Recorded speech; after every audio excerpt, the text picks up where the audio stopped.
I'm just telling you, like, my true experience.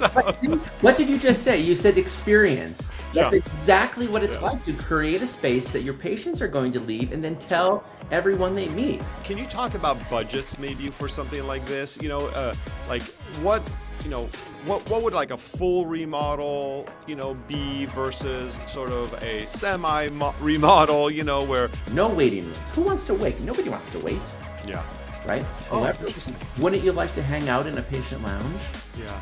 You walk in, and instead of that big business desk, you have a concierge desk. It's more of that hotel or hospitality experience. Hello and welcome back everyone to Ali Off the Record. So in this episode, we're diving into one of the most overlooked but critical pieces of a new office, which is the design. Now, whether you're starting your very first office or you're taking over an existing one, the space that you create for yourself and the patients and your employees really defines the experience that they're going to have, and that it's going to impact their efficiency and the growth of the practice. So today, joining me is Greg Marinelli, the founder of DesignWise. He is an interior architect and visionary from Newport, California, who has spent the last decade basically designing hundreds of healthcare spaces across the country.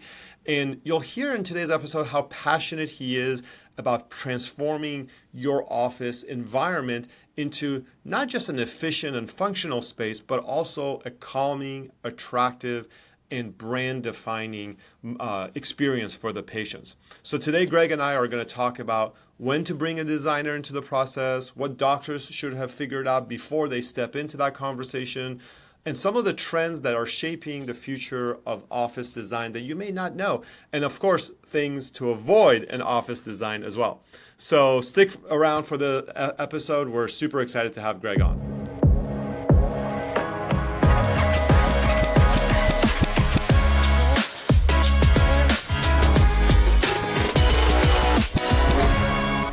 Hey, Greg, welcome to the show. It's great to see you and to have you on.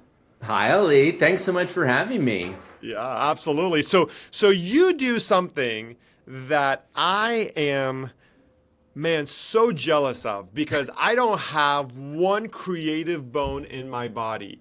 And you kind of bring all of that because I've seen so many of your designs and you're just so good about this. And we're going to get into all that detail in a second, but tell the audience a little bit about how you even got started in doing, dental office design, and not just dental offices. You do medical offices and other things as well, for sure. But how did you get into this?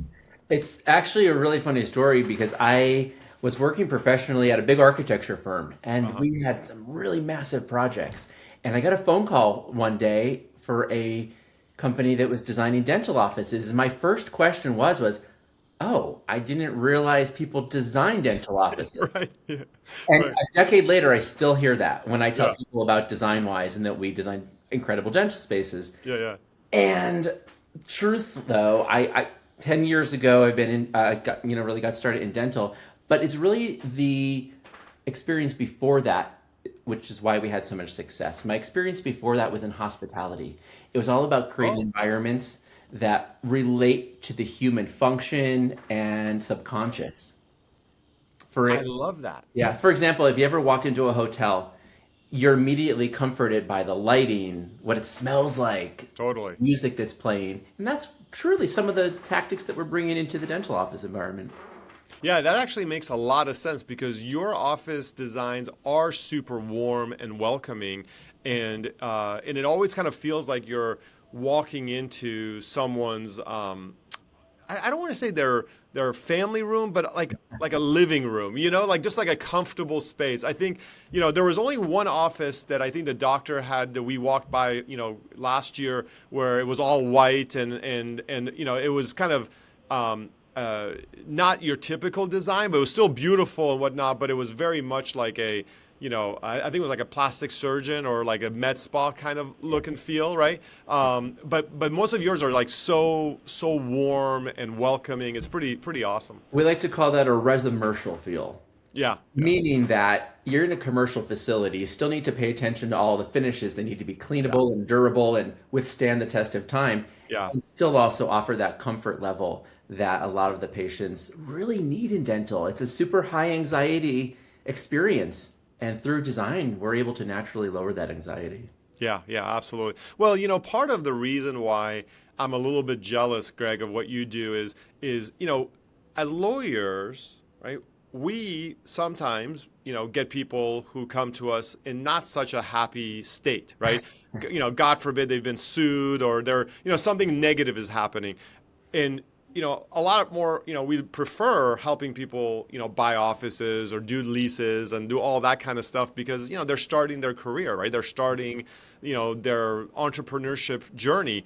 That's right. But you get them, you make their dreams come true, right? Like they just tell you what they want and then you just make it happen. And it's got to be pretty thrilling to be part of, be involved in that kind of process. It is thrilling. My gratitude level is skyrocketing every Yeah. day that we go by and we see these incredible spaces being built. But to say, though, yes, we make dreams come true, but to say that it's an easy process is another subject. Yeah. Yeah. Oh, I'm sure it's It's not easy. Yeah. truly, to make that dream come true, our clients are investing a ton of time, a ton of money, and really a lot of trust needs to go into the process. Yeah. And it's an emotional roller coaster because in the very beginning, everyone's very excited, right? We're creating this awesome looking space. We're showing them renderings. We're looking at samples, and they have Yeah. a vision of what their space is going to look like many months before the space is even built because of the technology we're using photorealistic renderings and walkthroughs. And then, though, once the hammers start swinging and construction is starting, it gets real. Yeah. It gets real to the manner that they're on site and they're like, oh my gosh, did I make the right decision? It's that little voice in your head, Yeah. like, oh my gosh, Yeah. I'm really spending $1 million on this office.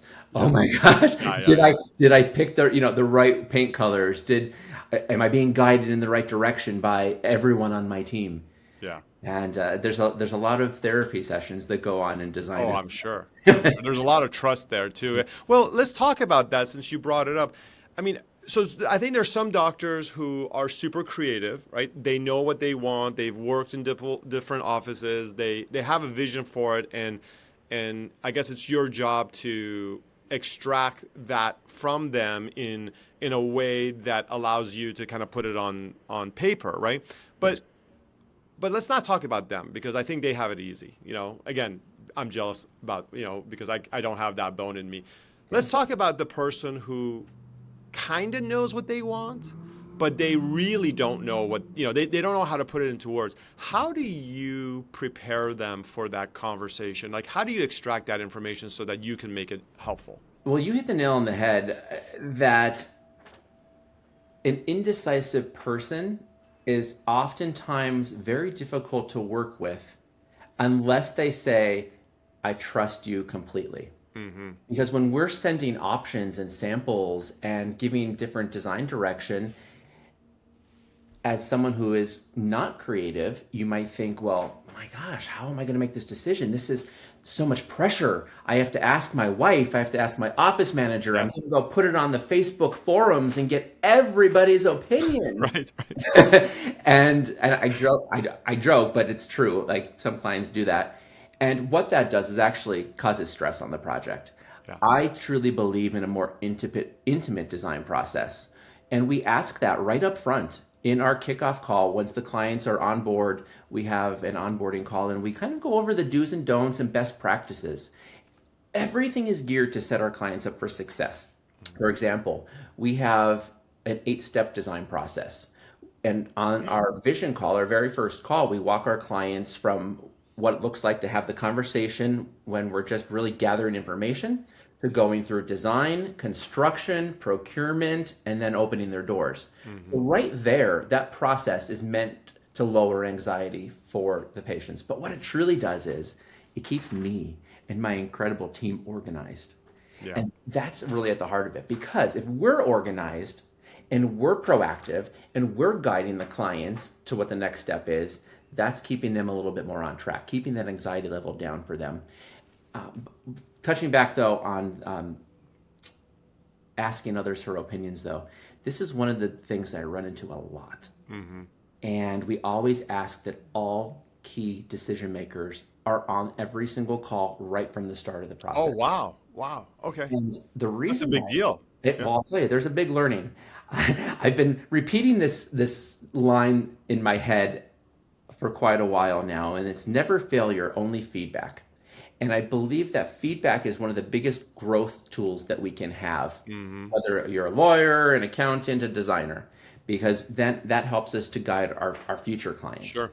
Yeah. right? And why that rule really came into our 8-step process is because I've gone through a whole entire design process. I'm going to use this example with a male dentist, Yeah. and then we finalized, and then he showed his wife, and she's like, "Well, I don't like that.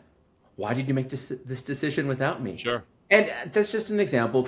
Roles can be reversed in any way, and then you kind of backtrack. So that's why we ask that all key decision makers are there up front. Yeah. And really, though, as you know, timelines are really sensitive in what we do. Everything needs to move fast, and that strategy just really keeps us moving forward in a quick and easy way. So yeah, and with people being as busy as they are, and if the spouse is working somewhere else and whatnot, schedules can be really difficult to coordinate. So yeah, I mean, I can understand why it's so important to have that, because even though you might lose a little bit of time trying to schedule 2 or 3 people on every call, it saves you a lot more time in the long run without having to kind of recreate the wheel, if you will, with all the work you guys do. It does. And actually, we just started this new project. It's really cool. A project up in the Northeast of the US. 2 doctors, second generation space. And we have this ask that they do homework in the first step of the process. And Yeah. they send us either a Pinterest or inspiration images, because I can design an office that I think it looks amazing. Sure. Yeah. But it's not right for you, or it's not right Yeah. for the client. It's not what they want. And if you're following us on social or on our website, every office is so different. Yeah. And it's truly based on the client's inspiration, which we're super proud of to be able to gather that information. But these 2 doctors, they send us 2 different Pinterest boards. They did the exercise on their own. They're completely different offices. That's Okay. hilarious. So now the exercise is, well, let's mold it all Bring it together. together. Yeah. Yeah. Yeah, so we have fun with it, and it's really getting deep into, what do you want the patient experience to be like? Yeah. What do you want your team's experience to be like? Because that's really important for the doctor and their team who are there 40 to 60 hours a week. Yeah.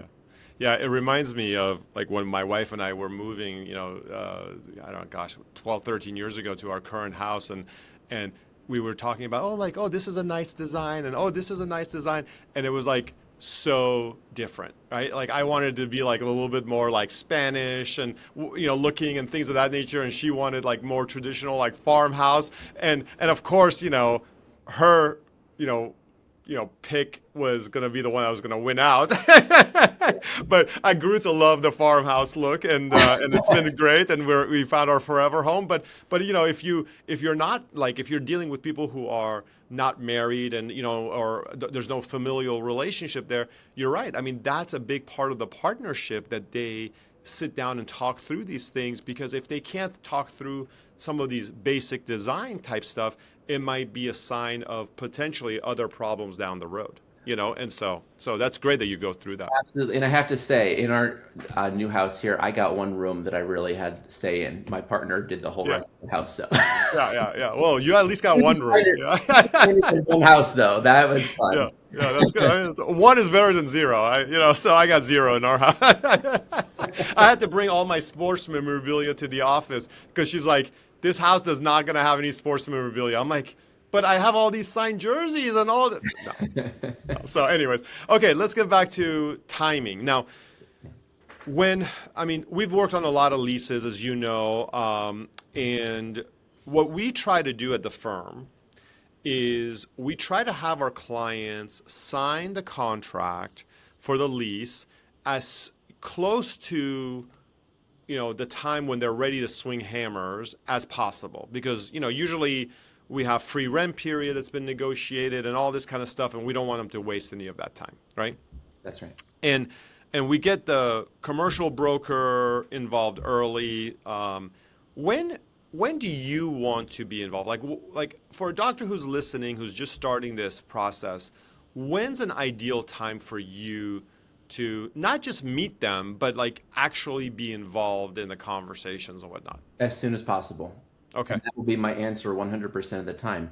That doesn't mean we have to get started in design Hmm. immediately, but we can start the conversation. I truly believe, and I tell all clients when we are on our vision call and when I meet them for the first time, it's a very special relationship that they're making with each one of their team members. And as their design team, we're going to be together for maybe 12 months, that it Yeah. needs to be the right fit. Yeah. And that'll give them enough time to do their research, really us having conversations with them and our strategies in alignment. I can tell you that there are clients that excuse me, people that I met out there that we had a first conversation and I'm like, you know what, it's just not the right fit. Yeah. Yeah. And that's okay. There's Yeah. someone out there to help you design your office. But I truly review strategies on our first call. I ask them about their experience. Have they ever worked with the designer? Who is on their team? Hmm. Because the team that our clients build around them is key. Yeah. And Sure. going back to what you said about the timeline and when to sign, the earlier we get started, I say the better. We actually have a project right now. This is the first time in 10 years of being in dental, 5 years of having the DesignWise brand that the lease isn't signed yet and design is done. Oh, Literally, wow. they're going into the permits with the city. Wow. Now, I don't always advise that No, definitely not. because Yeah. in the past we've gotten burnt with that Yeah. because we go through the design process too early. And what happens if the lease falls through? Right. Then we just, number one, wasted a lot of time and energy, and then we have to go back to the starting point. But Yeah. Yeah. what I Go like ahead. to Finish say your is thought. when you're Yeah. like 90 to 95% sure that you're going to sign the lease, that's when design should get started. Yeah, yeah, and for those of you who are listening, there's a whole strategy with negotiating with landlords and I don't mean just from a legal perspective, but just in terms of what the landlord and their brokers think about how excited you are about a space. It's kind of like going to a new car lot or a used car lot. You don't want to be like, oh my gosh, this is my dream car, perfect color, it has every like. They're not going to negotiate with you. And with landlords, it's the same thing. If they think you're done with the design, which you've paid for, and so on and so forth, they're going to be less likely to negotiate on terms that may be really, really vital, right? Really vital. And Greg, it's funny you say that about this story because we had a doctor. They hadn't gone through design yet, but they had signed all their contracts with their contractors, with their architect, and their designer, and had told that to the landlord's broker as a sign of like how serious they were. Mm. And then the landlord at that point, it was like an immediate stop in negotiations. Like anything we asked for, even like really crucial stuff, they weren't budge. And finally, the broker said, "Look, your person's in it. Like they're gonna want it. Like you should just acquiesce." And we said, I mean, we had to walk away. Thankfully, all those people who had signed contracts, were fine waiting until the next property because they knew, that this, the doctor was serious. But I mean, things happen, right? So you got to be careful. So Well, things happen, even if it's not negotiation, but there's when the contractor goes out to the site or when we're on the site and we call out some really prohibitive things that maybe the space isn't right for a dental office, whether it's the yeah, mechanical systems or even you learn a lot about a building management just in the way that they communicate. And totally. Yeah, you get the wrong feels and you're like, you know what, this isn't going to be my home for the next 10 years if you're right. you know Yeah. Well, I'd say on the flip side of though, when to yeah, come in, we never want to come in too late either. right. Because we've also been introduced to clients who say, oh, wow, we wish we met you 3 months ago. Right. Because they already have their lease signed, they already have their construction documents in with the city for permit approval and their contractors on board. Oh, And it can go two ways. We can come in and definitely be flexible and feed off of what they've already designed. Or what happens if the doctors say, you know what, I'm actually not happy. And this actually happened on a project in the Lehigh Valley, Pennsylvania. Amazing husband and wife couple. They were working with a really great contractor, but they just had some finishes selected with the Mm-hmm. contractor. And then we met. Mm-hmm. And we ended up, they said, you know what, we'd really love your help. If we can just pause everything, let's rewind a bit, reselect, redesign, and then we had to redocument. It tied them up a little bit, but the end result was well worth It was it. awesome. That's what matters. I mean, you have to remember, right? They're going to be in that space for 10, 20, 30 years. A little bit of time up front, is worth it if you end up loving your space for the next 20, 30 years potentially. And, we had an optometrist actually, and I know you work not just in dental, but in optometry and other healthcare, areas as well. But we had an optometrist that had a very similar situation where they loved this retail space that they were in, but their designer really talked to them about something that I hadn't heard other designers talk about, and I want to get your thoughts on this because I think this is another reason to get you involved earlier, which was, and this person was actually funny. They weren't like a designer like you. They actually worked for a cabinet maker, Okay. and but this is, I mean, she was so worldly that she brought this topic up. She said, you don't necessarily want the patient to come in and walk through the office in the same way they walk out. And so they wanted the patient to come to the front desk, check in, go to their lane and get their eye exam and all that kind of stuff, and then be almost escorted around to the optical area, right, where they would talk to the optician and talk about frames and all of that, and then kind of work their way out. And it kind of kept a really nice flow Yeah. to it. And what they found is that the location that they really wanted, they were kind of debating about two. The one that they really wanted wouldn't allow that, right? Whereas the second location did allow that, and so they ended up picking the second one. But do you go through that process? Like, do you find that patient flow and whatnot is an important part of the conversation that maybe doctors don't think about early on, but you It's bring it up? one of the most important conversations Oh, we actually great. have. And Awesome. it's step two of our 8-step process, and it's creating the floor plan. Oh, perfect. That floor plan is the foundation for every experience, whether it's the patient coming through the front door and then exiting out the side door, Yeah. and the team members coming in the back door. There's very different Oh, yeah, experiences, the team too. Yeah, yeah. right? And when possible, I have to say it doesn't always happen because of the type of real estate that's really popular in dental and medical right now. We have a lot of retail, which is pretty much a front door, back door situation. Right. Oftentimes in the bigger medical facilities, though, we do get that side door. There might be two or three available entrances and exits. But mostly about the patient experience in endodontics and oral surgery, we like to make a separate exit because that's when they might be leaving with, gauze in the mouth and they just, were sedated. That's right. Right. And it's really, though, just about how they feel. Yeah.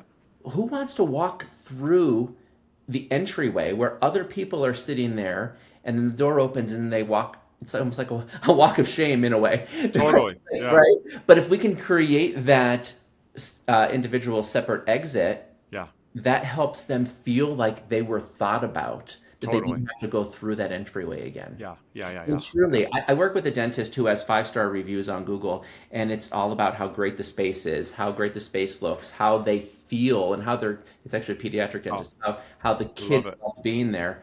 And she's like, well, was there anything about how great my dentistry was? Yeah. Yeah. Right. Right. But that's the key. It's all about Yeah. how the patient feels within the space. So Yeah. that's what we're doing in design. And that's why we're having so much success bringing in those hospitality strategies in. Yeah. Because it's all about what the patient sees, hears, smells, and ultimately how they feel. Yeah. So let's talk a little bit about that because we've been we've been talking about new construction, right? People who are starting from a clean slate, and there's a little bit of a misnomer out there where people think that, hey, if I buy a second generation place, there's a lot less work that I may need to do if I want to redesign the whole thing because the bones are there. I haven't found that to be true. Like if somebody really wants to redesign something, it tends to take maybe just as long or whatnot. Is your process any different with a second location or second gen location versus a first, blank slate?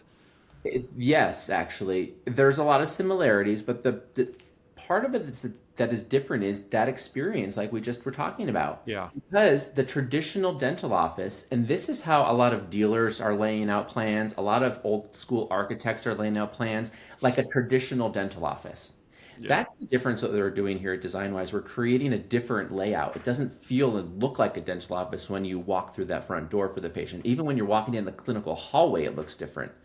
But with a second gen, a office that maybe closed down or just needs a light refresh, there are other things to think about than what it looks like. Of course, if a space was open 10 to 15 years, you're going to need new floors, paint on the walls, maybe new Right. cabinets. But there's other things to think about, like the plumbing. For instance, a 10 to 15-year-old vacuum line. What was the maintenance on that? We're Yeah. working on a project right now that client bought a pre-existing dental office, and all of the vacuum lines had to be replaced. Oh, geez. And then another part of it is that if you buy a practice that has an existing client base, well, what happens when you have to remodel and then you have to either shut down maybe for 1, 2, 3 weeks? You have to plan for your patients not to be seen in those couple weeks. And if Right. you have a booked schedule, then that's something to think about. And then also what's going to happen to your team?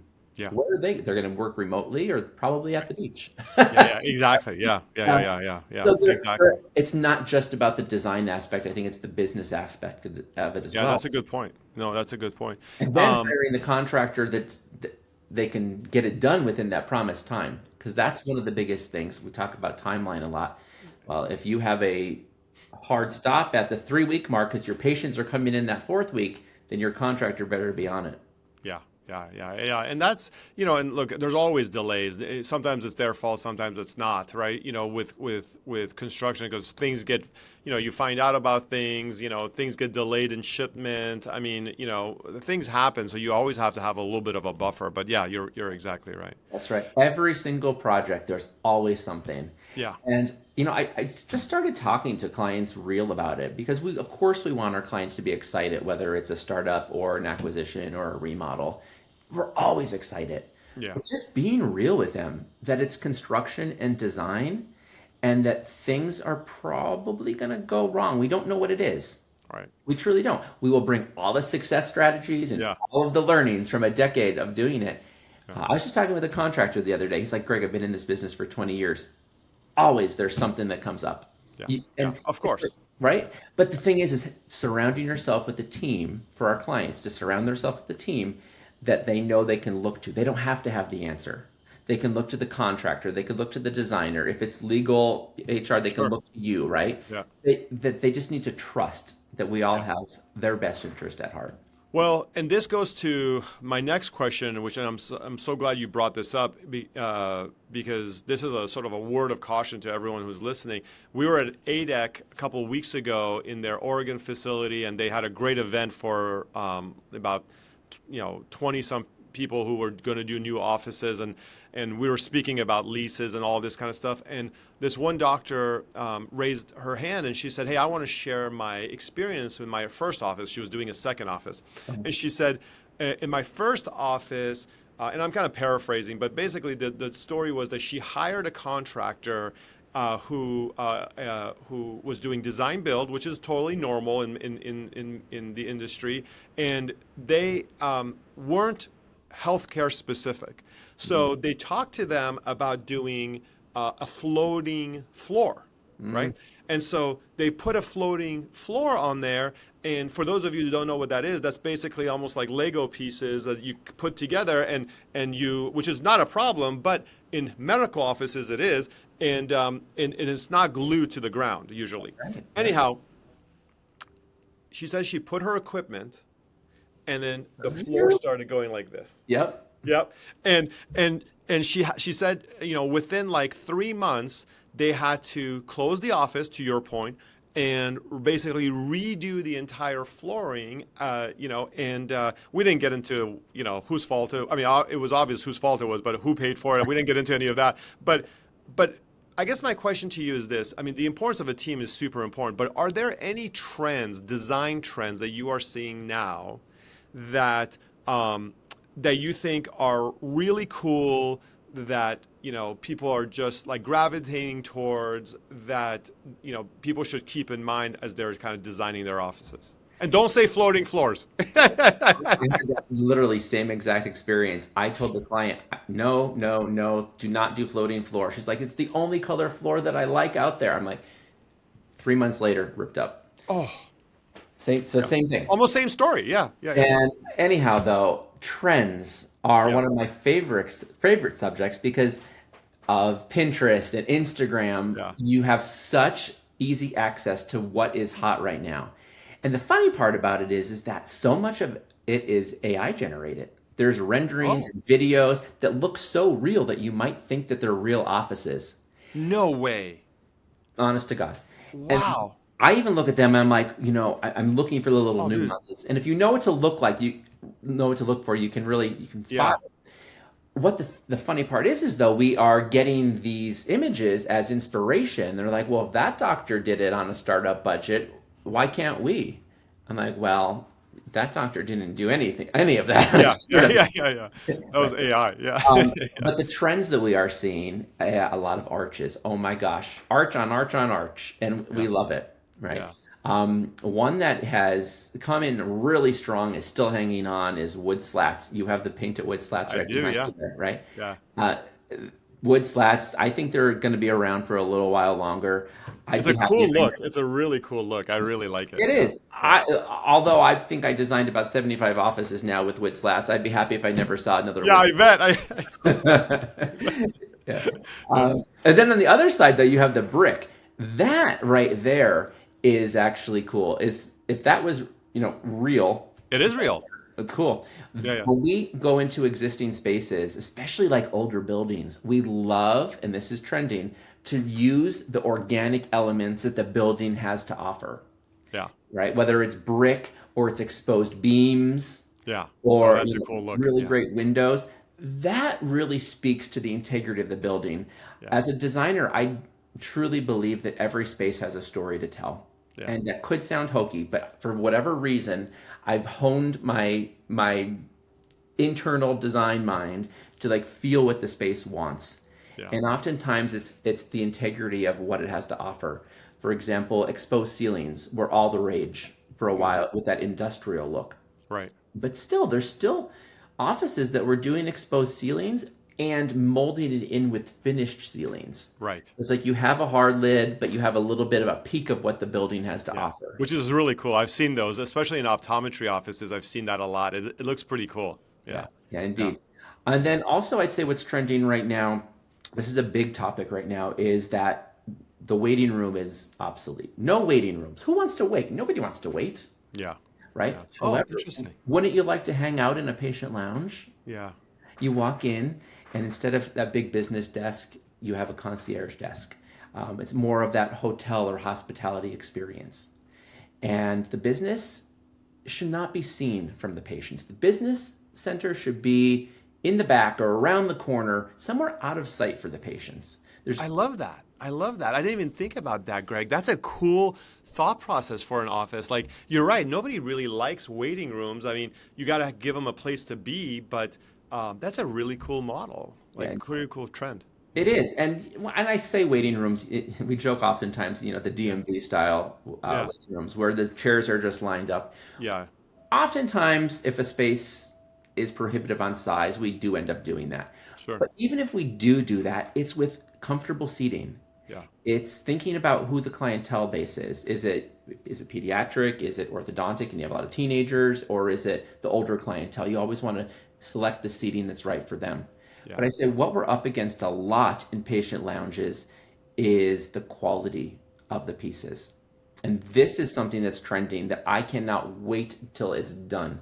Is that the DIY mentality of, oh, I can find that cheaper, or I can find a dupe of that, a duplicate Ah, or a dupe oh, on Wayfair or on yeah, some of these sites. Because what continuously happens is that the product arrives and it's from overseas and right, the scale is off or it's too small. The quality in the picture online looks great, but right, it arrives and it's really crappy yeah, right, quality. right. What has happened is that it's really getting into the integrity of not only the design, but my relationships with my Mm-hmm. clients. Mm-hmm. I Mm-hmm. just had this example that we specified a light fixture and we purchased the dupe, and it arrived and it was like really not great quality. And the Mm. question was, well, you've been in this industry a while. Why would you specify or allow me to get this? I'm like, well, because you're on a startup budget, we're trying to, be Sure. cost effective. Yeah, yeah, Which is funny. They ended up going the opposite direction and went and got the better quality light fixture. yeah. Really great. So that is one of the biggest trends right now that I'm really looking to just share information and experience that just because it's less money does not mean it's better. You might, because you're probably going to end up replacing it in a year or two versus a Right. nice quality piece that will last you a decade. Yeah. Yeah. Well, I mean, I think a big part of what you probably do is that value engineering, right? Where you have to balance the efficiencies and budgets with the aesthetics and try to, figure out, okay, where is money better spent, right? Is it better to spend it on this kind of wall, or do you use really cool wallpaper and then use that money for a front desk that's maybe a unique design, or do you do arches, which are always more expensive than just your normal doors, but maybe it adds a certain look and feel to the office. I remember my wife's first office. She bought this glass, this Italian glass, that at the time was not very much used in dental offices, and it was really expensive, like really expensive. But she wanted to have like a look of a kites on her ceiling above her bays, over her chairs in the open bay. And so we had to get this special glass, and it was really cool. It was very expensive at the time, but she saved money elsewhere because she wanted that look and feel. And to this day, Greg, you look at those, and I mean, she moved out of that location, but the current doctor that's in that space has not taken it down because it still looks incredible, And to your point, like you invest where you need to invest, and then you save in other places. What an amazing example. Absolutely, Ali. And it's truly, if you can invest in the spaces that are patient centric, that's the key. Yeah, And yeah, it doesn't have to be always expensive finishes everywhere. yeah, yeah. Going back to seating in the patient lounge, people know what it feels like to sit in a cheap chair versus a good quality chair. That's one of the biggest things, though. They don't realize when they're sitting in it. What they realize is when they get up from it and when they Mm, left, they know the thought subconsciously that has gone into planning the office, right, right? right. My own dentist, actually, this was 10 years ago. Kid you not, we specified Wayfarer chairs. And I was just in for my checkup, my 6 month the other day, and he still has the Wayfarer chairs. That's awesome. Now, which is crazy because I preach like no Wayfarer. Yeah, If there's light use, they will last. So yeah. it's funny because I'm sure there's some people out there saying that I've had that situation, and as long as they're taken care of, it can work. Yeah. So it's funny. This past weekend we were at Nordstrom's with our youngest daughter, who's going to her first homecoming. She's a freshman, Yeah. and she's like walking around Nordstrom's, like trying out all these dresses, which by the way are like way too short. But I don't know, whatever. We won't go into that conversation. But they had these seats, and I call it the guy section, even though we were obviously in the girls department. And there are these seats that were nothing fancy, but they were the most comfortable lounge chairs you could imagine. And I was thinking about our podcast today, actually, and I was this past weekend, and I was like, this is all very intentional. Nordstrom wants the men who are going to accompany their wives and their daughters to be comfortable because they know if they have a grumpy, spouse who's, bitching and moaning about leaving and being uncomfortable, they're going to shop less. And that Right. is exactly what happened. I sat there and I watched my football in my chair while they were shopping. And every once in a while they come out and be like, what do you think about this? And I'd be like, too short. And then they go back. And then, and it was like, but to your point, it's all about the design. So let me ask you this question, and we'll end this segment on this, which is design is more than just for looks, right? It can help patient growth and business success too, which we kind of talked a little bit about now. but can you expand on that? Like, are there specific examples that you've seen that? Yeah. Let's take marketing, for example. Yeah. Marketing right now, there's so many different avenues. You can do SEO, or there's a new one, I can't remember the name of it, with like ChatGPT SEO. Yeah. And there's uh, Yelp and Google, and of course, all the social media sites. I have a doctor here in Southern California that has an incredible office, really top of the line, everything, Nice. really nice. And he's had so much success bringing people from all around Southern California. And of course, he's talented. Of course, he's a good looking guy. So he has all that going for him. Sure. But when people come into his patient lounge, I see, because he's reposting them on social media, there's a lot of influencers, and they're like, Oh, nice. they're taking pictures of themselves, selfies in the patient lounge, like, where am I? Is this even a dental office? I love that. And there's truth behind the fact that just a picture of your space or a video of your space can be the best marketing you can do. Yeah. You know? Yeah, I believe that. Yeah. It's funny. One of your clients actually, you had posted a picture of their office. It was a pedo office, and my wife had seen it, and when a patient of hers transferred, I think it was in San Diego, when the patient transferred, she was like, "Oh, I don't know this doctor," but she sent her that name of the office. Like, it's a brand new office. It looks beautiful, and the reason was because it was beautiful, and why not give that experience? Because her patient was used to my wife's office, and that's a beautiful design, and she wanted her to have the same experience. You know what I mean? And so, Well, you see that image, and it translates to the care must be incredible as well. totally, yeah, yeah, awesome. Okay, all right, let's go to some questions we got from the audience, Greg. Okay, so Do so it. I've got two for you today. So the first one is, okay, it says, Ali, I'm planning a startup in an area where most of the patient base will likely be Medicare or lower income families. My dream practice design is modern and high end, but I'm worried it might be too fancy for the demographics I'm actually serving. How much should the patient base and location influence how sophisticated or upscale I make the design? Everyone deserves great design, Ali. Yeah, yeah. And to what level, It's a good question, yeah. we can control that. But truly, whether it's Medicare or fee for service, great design will enhance that experience. When you think of it not even just of design, but if you are creating an environment where either lower income or Medicaid, or I guess it's the best way to say it, kiddos, if it's pediatric or even general Yeah, dentistry, is going to the dentist, they like being at the dentist. And they like it there because of their experience of all this stuff that we're talking about. We are creating a better overall health for everyone in, just say, the next generation. What I love most about especially pediatric offices and the high volume pediatric offices that oftentimes happen to be Medicare is that those kids are going to grow up going to the dentist. They're going to turn into teenagers that are going to go to the orthodontist. They're going to then turn into right, college students and right. adults who have had great experiences going to the dentist. Yeah, Because the opposite side of that is so many of our oral surgeons, and full arch dentists are now treating people in their 40s and 50s and their 60s who never had great dental care as children and growing up. right. And, it's a huge investment later in life for them. Yeah, And their whole life they grew up with, let's just call it baggage around their, yeah, you yeah, know. yeah, you're right. Yeah, yeah, So yeah, but what I would say though is to the design is, yeah, it doesn't have to be, Ritz-Carlton quality. right. It could still be, though, focused on the experience that's correct for that demographic.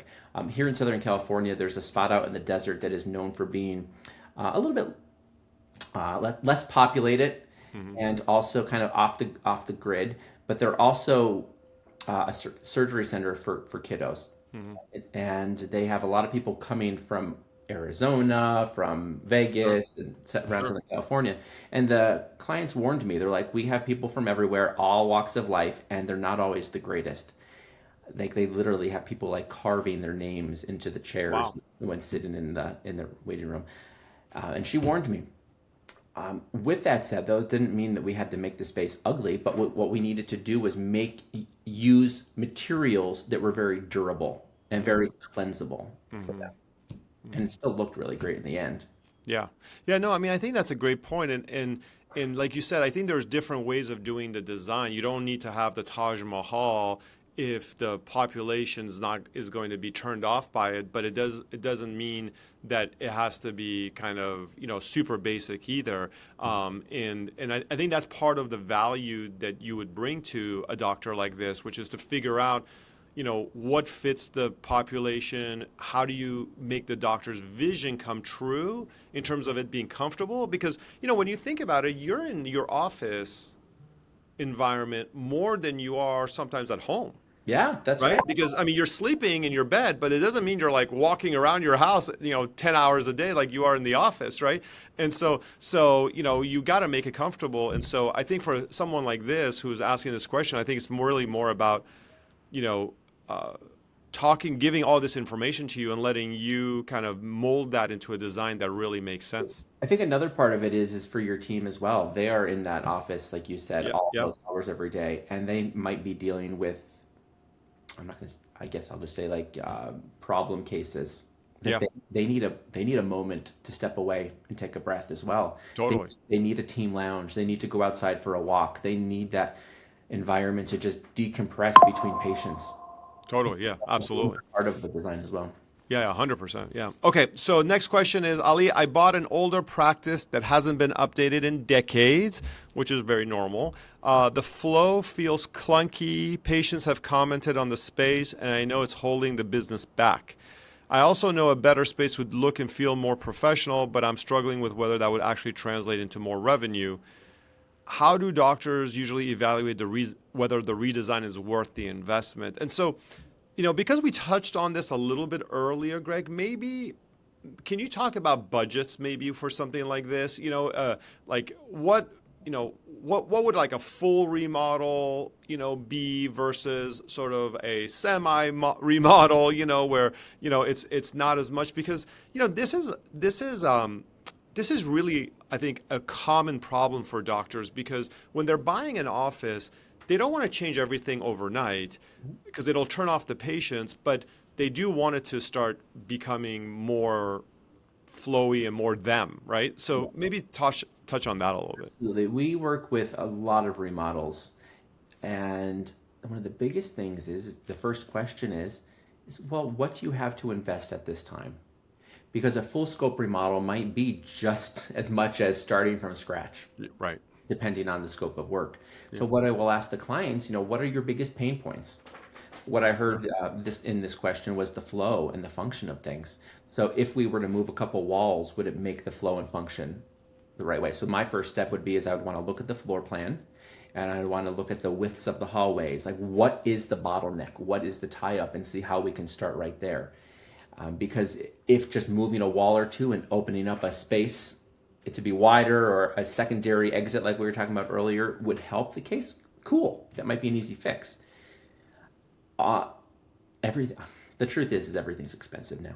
Yeah. Construction costs are high, whether you're putting a new floor in or painting. And there's such a huge variable, whether you're in Southern California or the Pacific Northwest. I'm shocked at the Yeah. prices in the Pacific Northwest Yeah. versus the East Coast. Very different costs. So if you say you have $20,000 to do something, that scope is going to be very different wherever you are located. Yeah. However, though, what I would say is what are the biggest pain points? Okay, if function is good, flow is good, we're going to say, well, what does your floor look like? Because if your floor is in great condition, let's not spend $20 or $30,000 on that, Right. and let's paint the walls or put a wall covering Yeah. up. Yeah. Or is it the lighting? Actually, lighting, Ali, is huge because Yeah. we're coming off of a couple decades of fluorescent lighting being Right. very popular. Right. And now LED lighting is super popular for a couple reasons. I think it's a more true light. It's also very cost effective to purchase the fixture and to run. So a lot of people's electric bills are lower with LED Right. lights.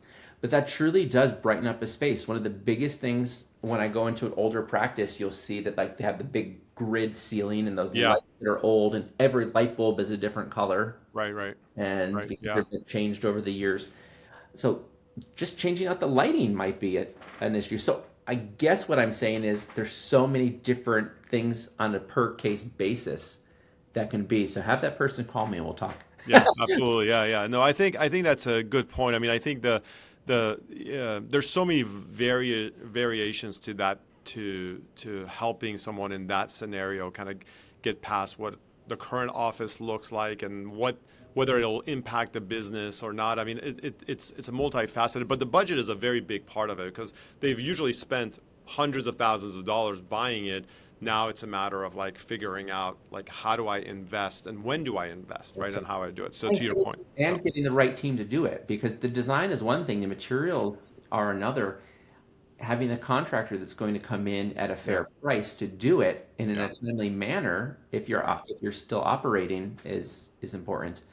And then also, you don't have to do everything at once. We can create an overall game plan for you that you do a little bit this year, you do a little bit next year, and the following year you finish it off so that you separate yeah, that yeah. workload a bit. Yeah, although the last time we did the bus tour in LA, when you walked us through that one office that they had I think done it in like, was it 5 weeks, 6 weeks, some like crazy short amount of time. And for those of you that are listening, this was a second gen office that the doctor had bought from his dad, I think, or right? His dad was a dentist, his Yeah, mentor, and it was a smaller space, just over 1,000 square feet, yeah, 2 treatment rooms, and it was, oh my God, I don't even know the year, at least 30 years old. yeah. And it needed some love. He had been working over the past couple of years in the space and did do some work to it, but just never felt like it reflected his quality of care that he was providing. He's a cosmetic dentist, very, very well known. And we brought on a team. And actually, he told me on the vision call, Greg, he's like, what sold me about you? He's like, I spoke to 5 different designers. What sold me about you is your emphasis on teamwork, because we brought in a contractor that was known for being able to do things fast and good. Good. Okay. And that was the key, because the space had to be ripped apart and put back together again because he had existing clientele Yeah, and team members. yeah.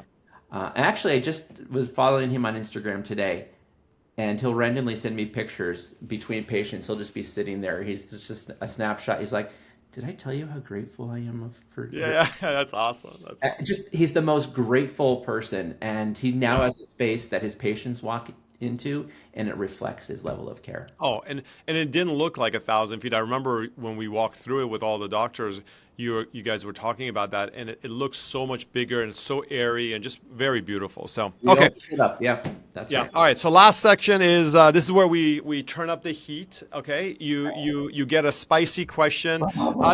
They're not always too spicy, but it's a spicy section, and then you can either plead the fifth and not answer the question, or you answer the question. Now, no one's pled the fifth so far, so You need I don't to. want you to be the first guy, but you can if you have that, you have that option. Okay, so Okay. here's the question for you. It says, you've worked with a lot of doctors, right? We know this. You've got hundreds and hundreds of them across the country. So, what's the one worst design mistake that you see practice owners make over and over again, even after you warn them about it? Literally, like 10 things just popped in my head. Yeah. Let's think of the biggest one. I would say, and I mentioned this earlier, one of the biggest things is just keeping to yourself and to your trusted circle. I think that's really important, because once opinions get into everything, it really starts to muddy the water. But then I would say the other biggest thing is that is really important is we didn't talk about dental equipment, because I truly believe that design is one part of it, but just melding that also with the experience of sitting in a really nice dental chair. Hmm. There's a mindset of you can sit on the chair or you can sit in the chair. Hmm. And you mentioned ADEC earlier. If you sit in an ADEC chair, you're sitting in that chair. It's like sitting Right. in a Cadillac. Right. You Right. know, patients patients know that. But there are some other brands out there that you sit on, and it's just like you feel like you're going to fall off, or the Hmm. scale's not right, and Yeah. I guess I'd go down that. Since we didn't talk about equipment, I'd say that's one of the biggest things. That investing in that is important. Yeah, yeah, yeah. It's and for those of you who haven't, I mean, there are a lot of great companies out there, a lot of great manufacturers, but for those of you who haven't had the opportunity yet to go tour a facility and a factory, talk to your equipment specialist and go check out their facility in Oregon. The one in Nashville is pretty awesome too if you're on the East Coast, but if you want an excuse to go to wine country and have a really amazing experience, do the factory tour at ADEC in Newberg, Oregon. It is so cool, and you'll walk out just totally impressed. They do everything really first class over there, and they're not sponsoring this podcast, by the way. I'm just telling you, my true experience. So. What did you just say? You said experience. That's exactly what it's like to create a space that your patients are going to leave, and then tell everyone they meet, their family, their friends, their friends. 100%.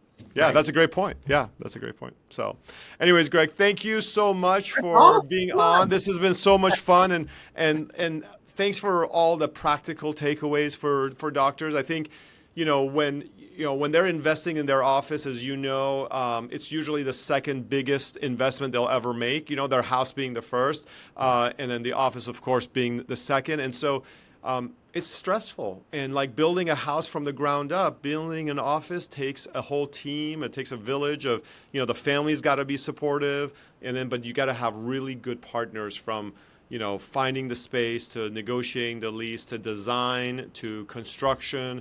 All of that has to come really together. So thank you for sharing all of your expertise on the design side, and all of Greg's information, everyone, is below in the description. So feel free to give him a shout and talk to him and share your vision for your office, and let him kind of wow you and take it from there. Do you want to leave any parting words, Greg? Well, thank you for having me. I've always appreciated knowing you over the years. We have some amazing mutual clients, and we're creating dreams, which is really cool. So, and thanks for having me on the podcast. Anytime. All right, we'll talk soon. Bye, everyone. See ya.